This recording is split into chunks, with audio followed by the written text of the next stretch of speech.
everybody. Welcome to ValueMetrics.tv, powered by ValueMetrics.ai, where we speak with amazing leaders like Prabeer, who's here with us, and we talk about HR, we talk about transformation, we talk about AI.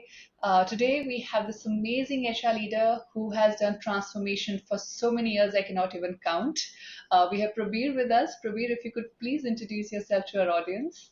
Thank you, Pooja, for giving me this opportunity, to be in front of you. Really appreciate that. Uh, I come with close to around 22, 23 years of hardcore, HR, people ops experience across the world. Uh, I've lived and worked around 12 cities, all the way from the US to Australia, Japan, China, Middle East, Mexico, Canada, all the large cities, India. And for the past 6 years, I've been running my own, HR/ consulting firm. Uh, we focus on mathematical HR.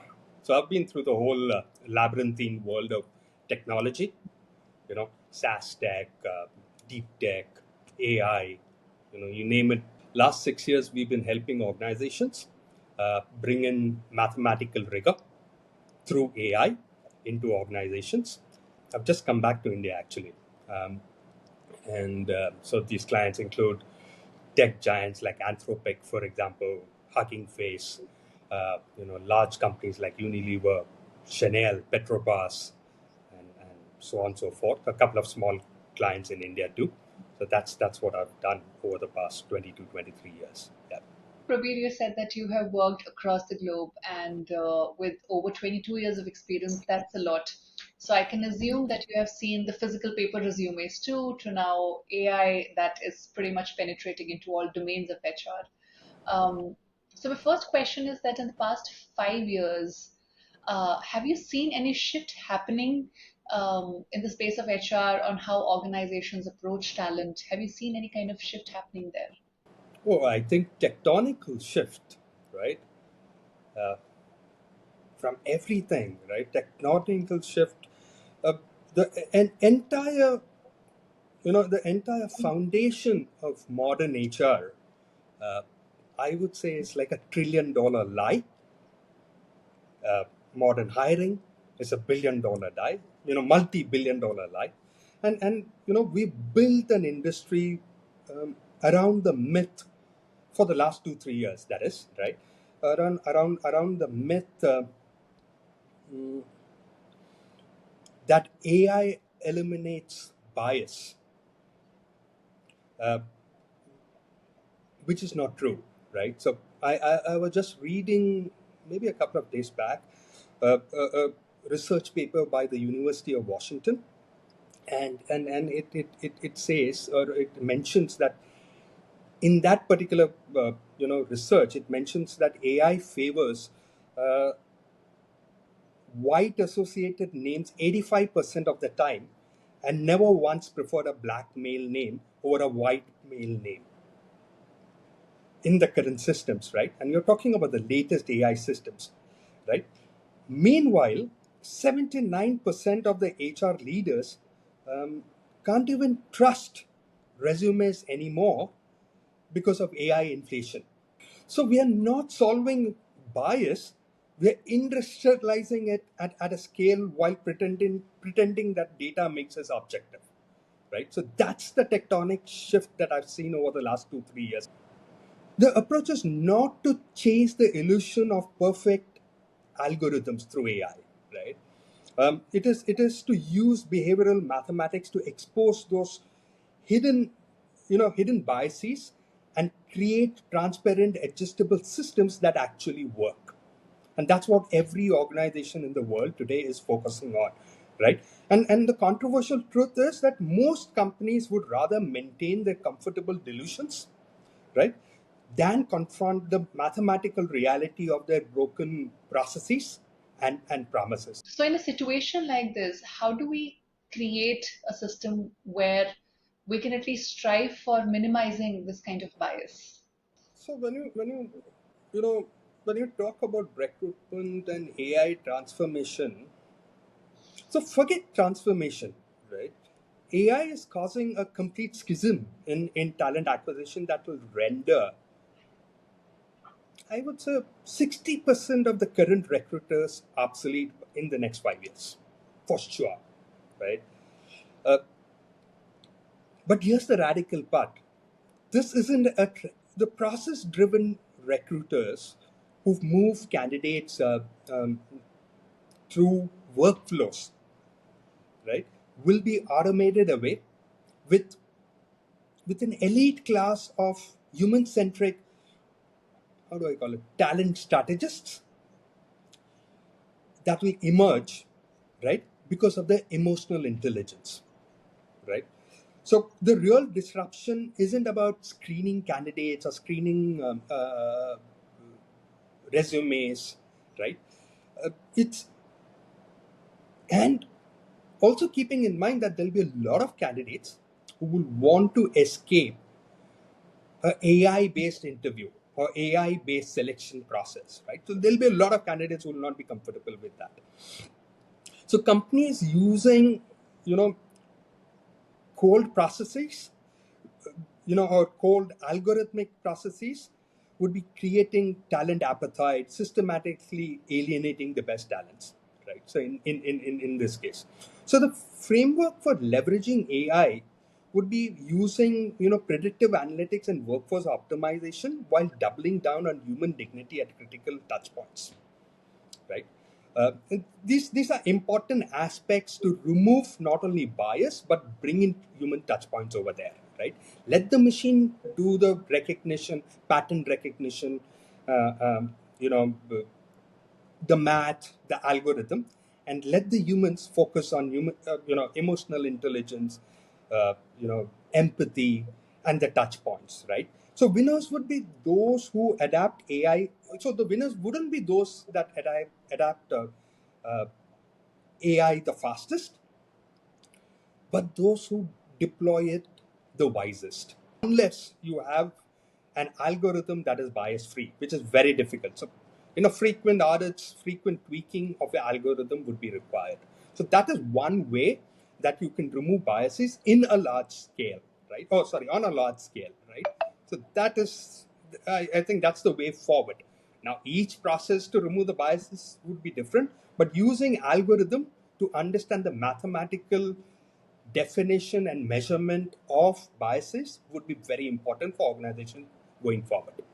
How do we make sure that we're hiring the right people, specifically when there are different biases now that you've talked about who have come with AI?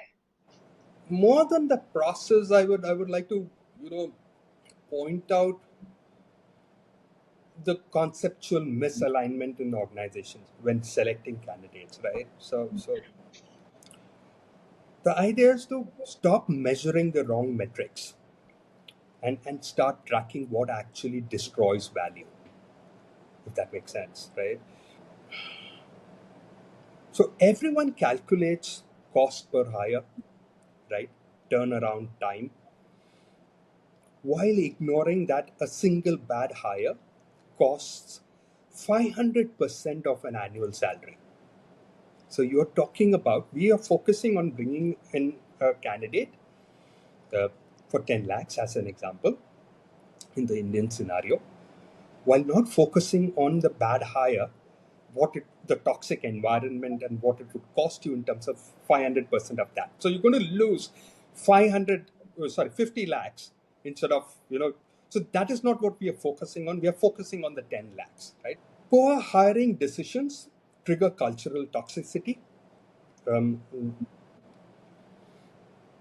which costs billions of dollars. And this is global in the US, India, Europe, you know, China, for example, right? What we should actually measure for organizations, from the organization point of view, is to is to uh, is to measure what others ignore. Yeah, general companies ignore, and that is basically the authenticity gap between employer brand and reality. So the idea is to look at metrics like, you know, or track matrices like candidate net promoter score, if that makes sense, right? Cultural contribution, metrics, for example, right?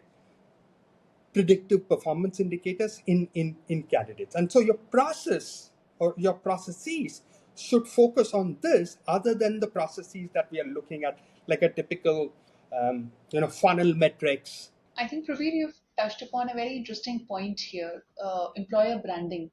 Um, I think, and that is where, I think employers also need to take some responsibility when you're trying to go out and hire a candidate.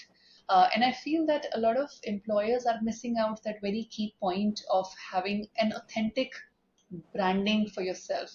Um, for example, Tesla knows that this is who we are, and that is how they're portraying themselves. There's no shame in it. Microsoft and Amazon's and Netflix and everybody.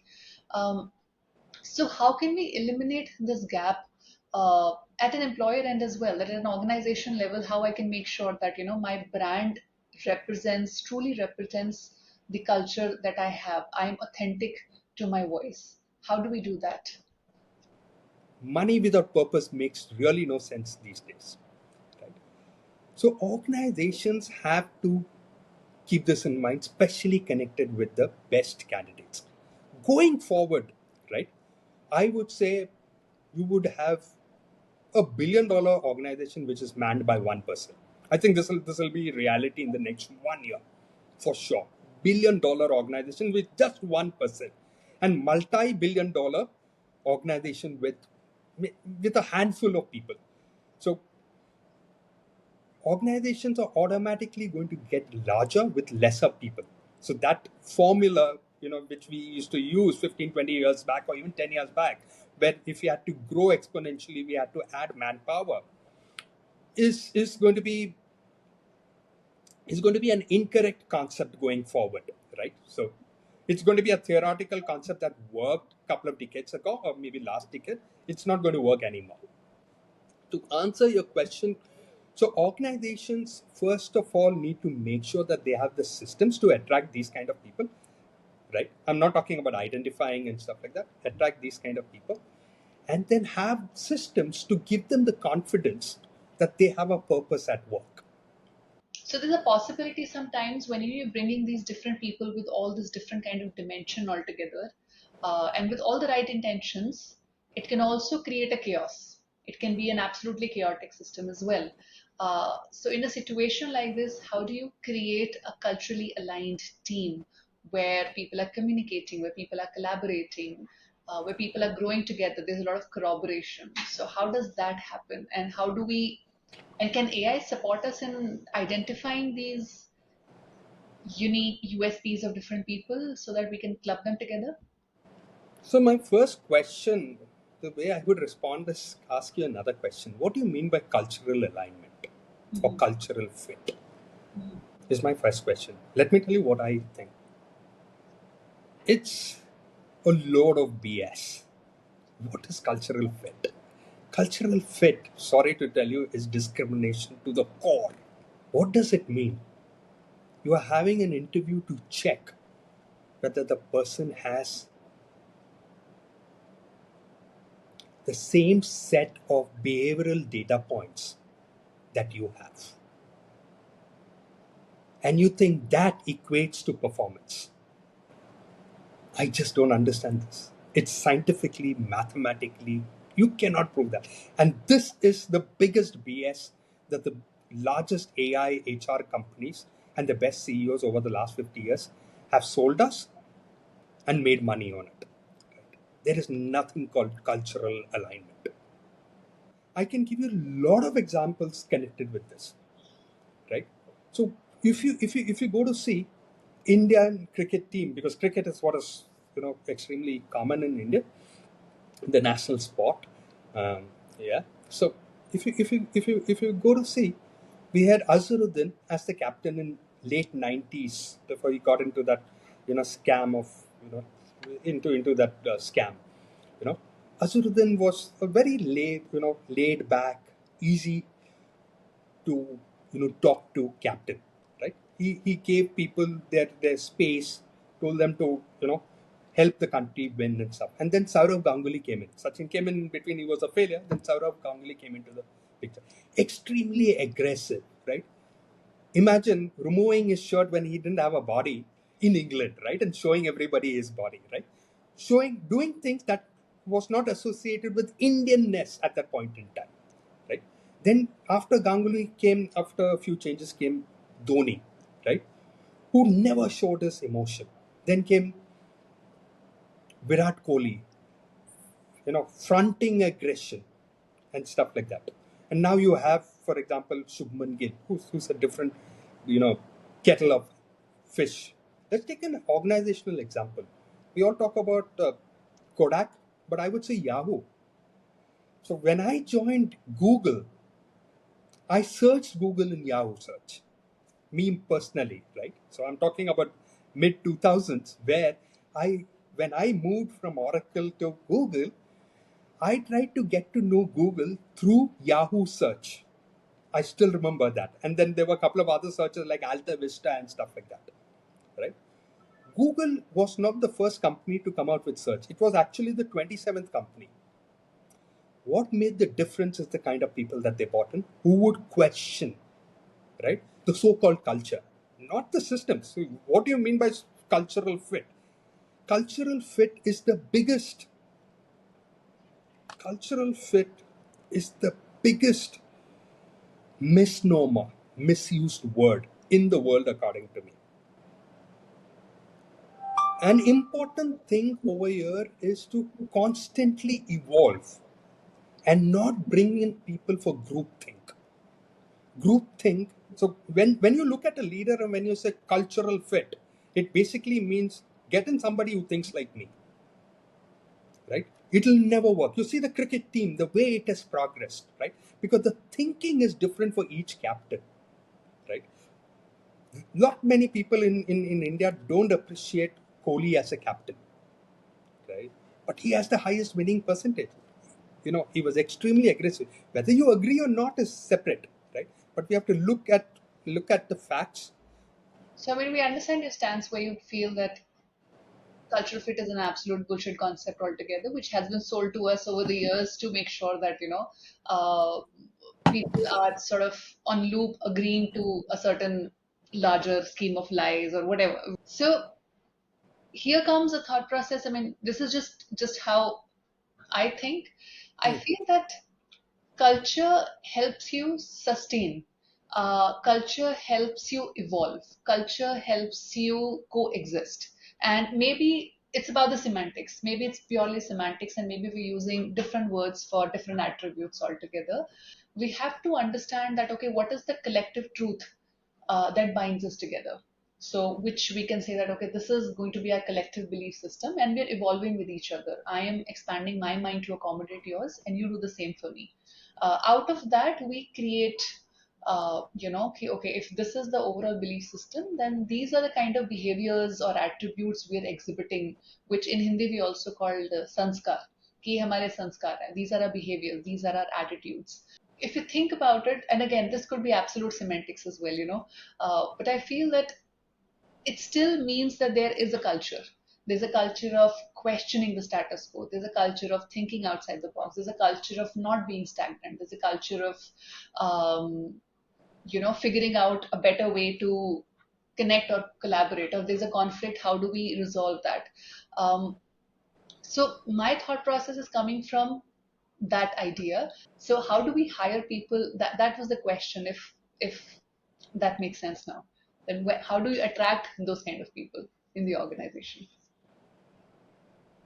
So as I told you, right, cultural fit is discrimination with a college degree, Mhm. right? Right. I'll give you a couple of examples. I would like to answer this question two different ways that contradict each other, No, right? please, I'd Yeah. love to So, know. yeah, the cultural fit question, right?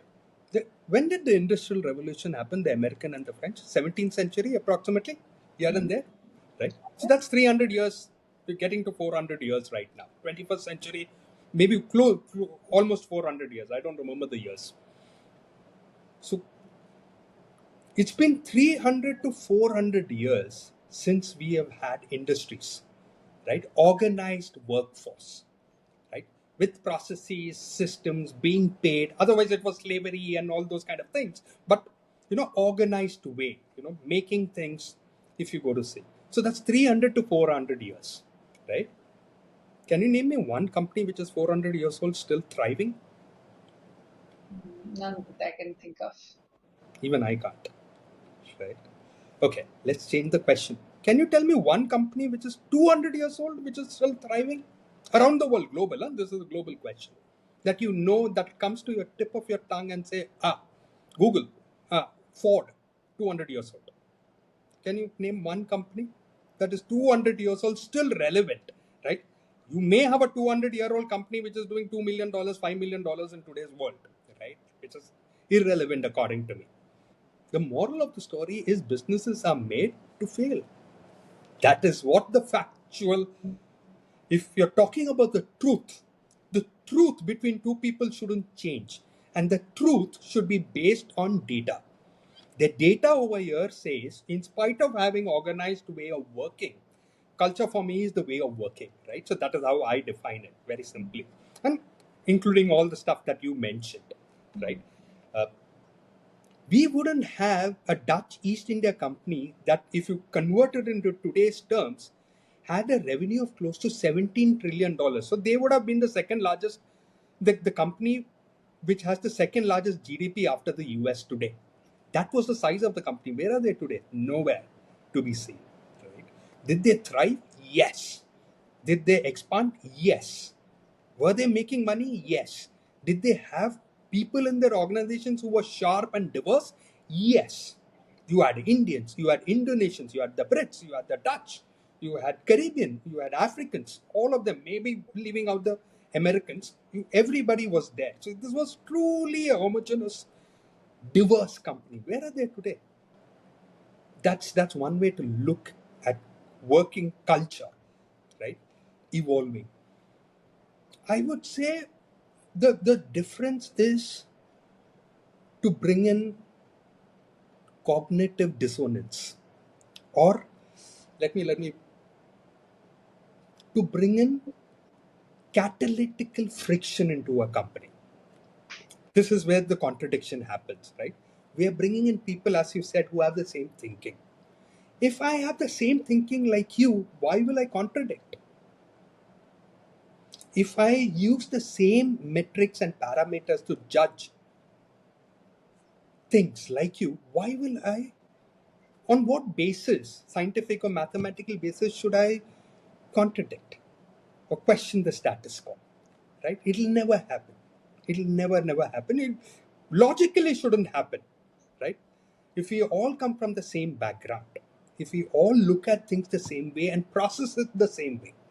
So first, organizations have to bring in catalytical friction on purpose.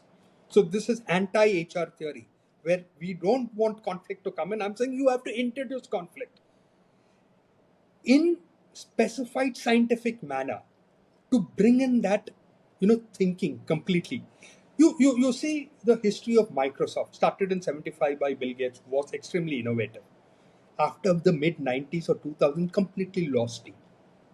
Like completely lost steam to the Googles, the Metas, Netflixes of the world, right? And now they are gathering back because they have bought in that catalytical friction to question what they are doing. Second point, when I talk about AI, can you name one company that comes to your mind? If I say, who's the pioneer in AI? If I ask you, what would you say? Give me just an answer. ChatGPT is something that will just immediately Open AI and ChatGPT. pop up in your mind. Yeah. Correct. They are the ones who came in, right? To your mind. Who are the other couple of ones that you would name if you have used, that is? Any other? Definitely talk about valuemetrics.ai for sure when it comes to it. Perplexity is something that I use for a while. Perplexity, yes. Now, all these companies, all these, when you talk about AI, right? The best companies, OpenAI, which is ChatGPT, Cursor, Perplexity, right? Anthropic, all these kind of companies come into the picture, right? All their principal scientists come from Google. Most 99% of these founders come from a Google background. The biggest change in AI happened in 2017 when 8 people in Google wrote a paper on transformer model, right? Now, in simple words, without getting into the depth, a transformer model is the problem was, when you ask AI a question, it has to go through a lot of, you know, knowledge, right? Different web pages, websites, and all that, and it has to read it, right? So we don't, it doesn't read one by one, it reads 1,000 knowledge data points at one shot. So this was written in Google. And when these 8 people went and told Sundar Pichai to do something, he refused, because for him it was value of shares that mattered more than creating value for the product. All these 8 people left, right, and have joined this competition, and OpenAI, Anthropic, whatever you call them, are today started by them, or they are the principal scientists over here. This also comes to culture. A company that was leading the market till 2015 suddenly in 2017 didn't know something that they created, as an example, right? This is also connected with culture. So for me, culture is the way one works, right? And the idea is to bring people with different cognitive abilities into the same environment, right? I think culture is it's highly possible to have a culture that changes often, and changes based on demographics. What remains as a bedrock is your values, basic values. So this, once you have a basic value system in place, you don't need people to, you wouldn't want to have people who violate that. So when we look at culture and when we look at basic values, when, as I told you, people need reasons to think differently. As an organization, as an HR head, you have to bring those circumstances, processes which enables them to think different. If you're only looking at cultural fit and alignment and have practices practicing that particular theory, you will not bring in, you know, catalytical friction or cognitive dissonance within the company in the right way, right? I'm not saying that you should have a physical fight or those kind of things, but having that, yeah. And Hmm. so my last question is also going to be around a similar topic. You talked about cognitive dissonance, how it's absolutely important to bring in those kind of catalysts who enable friction, who build in anti-fragility, who make you not break down so easily. So you need those kind of people. So how do we imbibe that in the culture of the organization? How do you incentivize, or how do you make sure that the people you're bringing in, and also the kind of culture that they enter into, also supports this kind of cognitive agility? So how do we do that? Experience is the most overrated hiring criteria in human history. You know, hiring people by focusing on cognitive ability, pattern recognition, adaptation speed, rather than resume credentials is the first step to attract these kind of people, right? But the controversial insight is potential isn't some mystical quality, right? It's mathematically measurable through behavioral patterns, learning curves, and problem solving approaches. So if you combine these three, this is what potential basically means, right? So the idea is to use work simulations, longitudinal assessments. What I mean by longitudinal assessment is not doing one time assessment, right? But continuous assessments over a period of time, right? Um, to identify candidates who demonstrate exponential growth trajectory, right? I would say that is how you can identify people with uh, cognitive agility, as an example, right? Mm. Wow. I think it was a pretty interesting session for us because you have given us a lot of, which a lot of people would call, employees would call out of the box way of attracting and recruiting and retaining talent. And how do you create a culture and how do you let people be? How do you allow people to find their own niches and then sort of nurture them into, nurture their growth, so to say. Praveer, this has been such an interesting discussion. Thank you so much for today's discussion. I think we've learned so much out of it. And to everybody watching it out there, if you want more of such wonderful discussions, please subscribe to our channel. And we would love to have Praveer back sometime so he can give us more pearls of wisdom. Pleasure, Pooja, talking to you, and thank you for firing away those questions. I hope I've done some justice in terms of how I think. I don't know whether it makes sense, but yeah, thank you for the opportunity and the platform. Have a lovely day. Enjoy yourself.